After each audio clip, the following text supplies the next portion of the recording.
So today, let's continue our worship to the Lord. We do not do preaching or sermon. We do Bible study. Kasi minsan, Sunday lang tayo nakikita. That's why gusto ko pa kayo turuan. Ito kailangan natin ng mga essentials, mga katotohanan na kailangan natin bilang mga anak ng Diyos. Kanina marami tayong kinanta. We sang Beautiful One, we sang Jehovah Jireh because of who you are.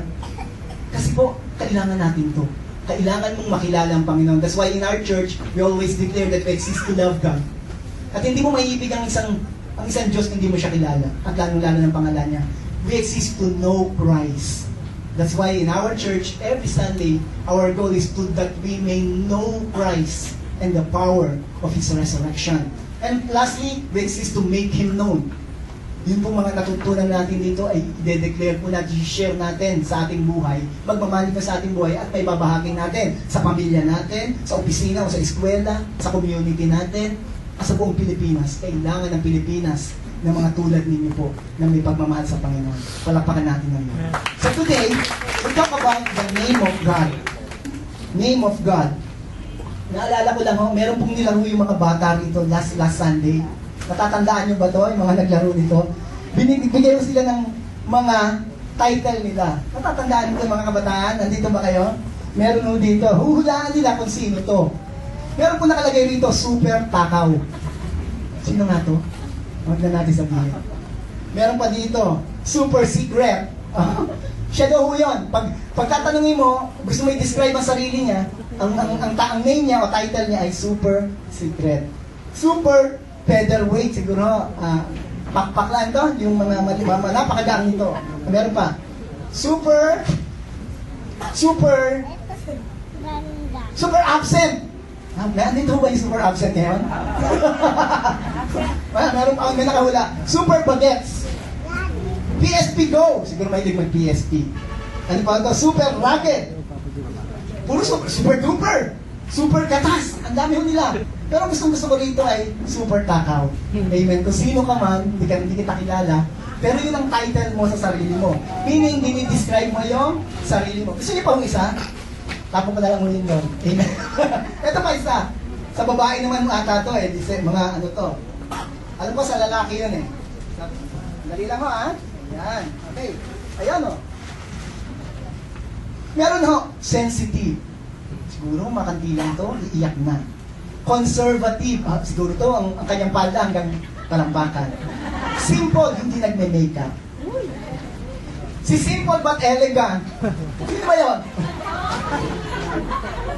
Siguro ito, ano ito, damit nito, puro Vogue, lahat, Superman, walking magazine. Pwede siyang, with, mod, ganon. Meron pa rito, shy girl. Ano shy girl, no? In denial. Ano ibig sabihin in denial? Hindi siya nagde-deny? Ganun ba yun? Music lover. Siguro lagi meron tong, sa tenga, nakalagay na MP3. Wonder Woman! Siguro malalaki yung ganito rito. Ito, isip bata, childish. Ito, lagi nakikita, nagmumugtong mata, emotional. Ito naman, lagi nakangiti, jolly.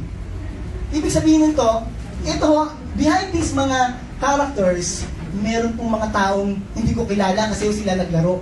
Ilan lang ang nahulaan nila eh. 3 lang ata, 2. Talo mo itong may gawa nito. 2 lang nahulaan lang kung sino yon. Alam mo po, napakahalaga yun. Sa Bible po, ang Diyos po nagpapakilala. Ang sabi yung sa Proverbs, ito ang sabi sa Proverbs 10:18. Proverbs 18:10. No? Proverbs 18:10, sorry. The name of the Lord is what? Is a strong tower. We talk about the name of the Lord. It's a strong tower. The righteous run to it and are what? Are what? Safe. Brother Rick, nagkasala ako eh. Alam niyo po yung righteousness ng Panginoon? No po, ang righteousness mo nakadepende sa Panginoon. Yung katuwiran, tinanggap mong Panginoon, ang tingin sa'yo ng Panginoon matuwid na nagkamali lang. Pero matuwid ka pa rin. Dahil the day na nagkamali ka, humingi ka ng sorry sa Lord. Kaya itong verse na ito, Proverbs 18:10, is for you. And today, ang topic po natin, although safe na tayo because we are righteous. Masabi nito, yung righteous sa Panginoon, yung mga tumanggap sa Panginoon bilang Panginoon tagapagligtas, you need to run to it. To what? to this strong tower. And this strong tower is the who? The Lord. No? The name of the Lord. And it's His name. Review lang po. Last week we talked about Yahweh. Another name for Yahweh is Jehovah. No po? When we talk about Jehovah, it's not a sect or religion na ginagamit ng ibang religion. Alam niyo po ba, when we talk about Jehovah, that is the name of God. The proper name of God. Last week we talked about Jehovah.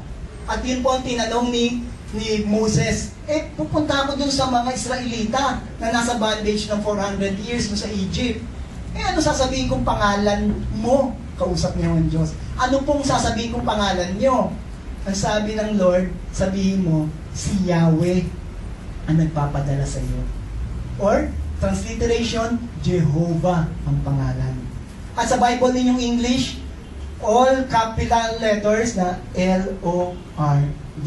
Kaya pag nagbabasa po kayo ng Bible yung English, tingnan niyo po yung name ng Lord doon kung capital L-O-R-D or G-O-D or capital L, small capital O-R-D. Marami po yan, or capital L, small O-R-D. Dahil po, yung pangalan po ng, yung sa English po na Lord o God, kulang po yung ating English dun sa original translation ng Hebrew at Greek. That's why, yun pong mga nag-translate from original language na Hebrew, translate nila sa English, sila po yung nag-coding. Yung lahat ng L-O-R-D, yun po yung nakapatungo kay Yahweh or Jehovah. Napag-usapan din natin bakit last week po, kung wala kayo dito, punta ko kayo sa website natin, in-explain ko po last week kung bakit from Yahweh naging Jehovah. So, kung kulangin po oras natin ko, explain ko na naman. Pero ano ibig sabihin itong Yahweh, Y-H-W-H, or Jehovah, or all capital letters na Lord? Ibig sabihin po dito, lagi ko na sinasabi ito noon pa, self-existing God. He doesn't need anyone. Hindi po siya nagdedepende sa ibang Diyos. Dahil siya na yung pinaka-Diyos. Nag-e-exist siya. And this is the name of the Lord. The proper name of the Lord. Last week we talked about itong self-existing God is a present God. He exists now. And He will continue to exist forever. Because He exists in the past. Who is, who was, and is to come. Sabi ng Bible sa Revelation. This is a present God. Siya po ay laging andyan at present. Hindi po siya lumilipas. Amen? Next. A constant God. Dahil nga present siya, hindi siya ma-absent, lagi siyang andyan sa buhay mo. Ang maganda po, personal itong Diyos nito. Hindi niya po tinitingnan ng buong tao na buong Pilipino. Hindi po. Sa buong Pilipinong yon, siya po ay focus. Yung spotlight ng Lord, pupocus po ng pupocus. Sa buong Pilipinas na yan, na mayroong maraming Pilipino, pumufocus po siya. Siya po ay pumupunta sa bigla sa Luzon. Pagdating sa Luzon, punta siya sa may Parting South. Parting South sa may Las Piñas. Bigla akong tuwing linggo kasi, focus siya doon sa Las Piñas, sa may Pamplona. At pupunta ng SM, ang Panginoon, at focus doon, sabi niya, teka, linis ako ng pakanan. Napunta ko sa aking building. At yung focus niya ngayon, nakafocus sa mga taong nandito ngayon. Personally. Nakatingin siya sa iyo ngayon. Concern siya sa iyo. Personal. At siya, wala siyang relalayan na iba. Siya ngayon ay nakatingin sa iyo. Amen? Amen. Siya ngayon ay handang gumawa sa buhay mo. Paano? Pakikinggan ka niya. Okay, nandito ngayon, marami kang kahilingan. Review natin ito last week. Siya ay handang makinig sa iyo. Sabihin mo sa katabi mo, handang makinig sa iyong Panginoon. Bakit? Kasi may covenant ka sa Panginoon. Nung sinabi mo, Panginoong Isus, natanggap kita bilang Panginoon tagapagligtas, na ubuo po yung kontrata ninyo ng Panginoon. Sabi ng Lord, ako ang tagapagligtas mo na ngayon.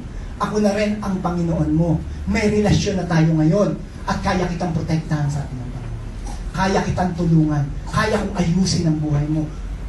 Actually, sabi ng Panginoon, inayos ko na ang buhay mo. At ngayon, ano man ang mangyari, ikay may